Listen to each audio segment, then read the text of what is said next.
A boat captured a strange creature, and terrifying roars came from the bottom of the net. The experienced old fisherman started to sense something wrong. If it were a normal big fish, it would be impossible to break free from the trawl net. The monster's abnormal appearance caused the fisherman to instinctively raise his gun and shoot. But he never expected that this one shot would actually trigger a war with the ocean. The fisherman handed the body over to the British military, who called it a waterman. Biologists found a pearl on its neck, speculating it was an ID card storing biological information. The general ordered it to be put back in place. Looking at the suspended body, Soldier Buckley felt an inexplicable sense of guilt welling up in his heart. Before leaving, he secretly prayed for this alien race. Late at night, a crisis approached the warehouse where the body was stored. Corporal Morgan, who was on night watch, got up to pour tea, but found the ground beneath his feet inexplicably wet. Private Dulala just wanted to grab the walkie-talkie, but instantly fell into a quagmire.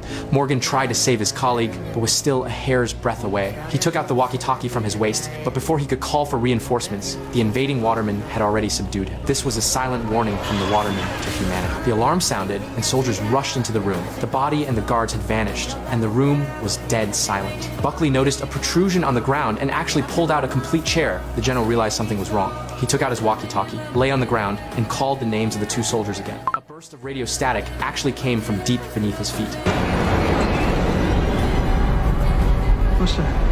This confirmed the general's inner guess. The guard soldiers were buried underground. The situation had gone beyond imagination. Once a land-sea war broke out, the consequences would be unthinkable. Humanity would face a devastating encounter. A peaceful solution was imperative. The general decided to represent all of humanity, to establish friendly talks with the ocean civilization. The research department created a translation system based on the waterman's pronunciation, then waited quietly for the ocean's response. The alarm sounded again. An unknown life form was found by the seaside. The waterman appeared, thinking that the other side could turn soil into a swamp. The general dared not act rashly. The technical department was ready for translation. Both sides began a normal negotiation. The general requested a ceasefire and promised not to offend the waterman again. The envoy was not satisfied, however. It demanded to speak directly with the whole world. Perhaps what they wanted was not a negotiation, but to use power to make humanity submit.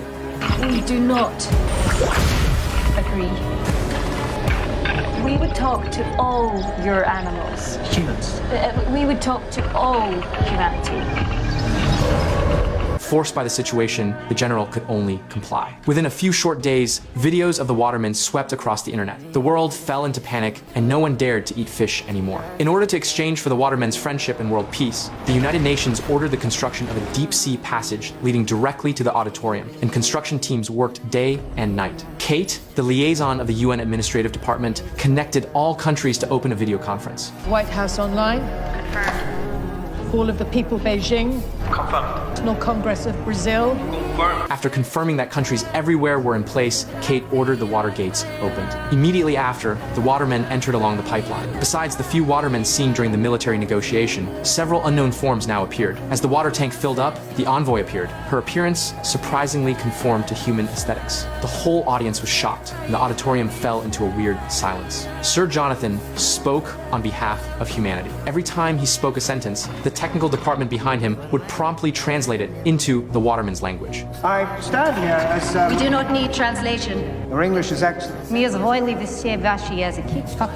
Russian. But the intelligent creature had already taught herself human languages. To express apologies, Jonathan presented a gift on behalf of humanity, a snow rhododendron picked from Mount Everest. This flower grows at the highest point of the earth. For the waterman living at the lowest point, it must count as an extremely rare gift. But the envoy remained expressionless and indicated that she also brought a gift. Then she threw 2 mesh bags. My children should have been born at the turn of the 3rd cold current, but they choked on your oil and poison and excrement. So Jonathan, go to 16, paragraph 10. With vigor, that we recognize the problem, our solutions are remarkable. We do not know you. We would speak with him. Me? You got the wrong man. You showed respect. You respected our fallen kin when no others did. What are they, Christians now? Someone tell me what's going on. I'm not even religious. But we saw your kindness. Will you stand as ambassador and talk on behalf of the entire human race?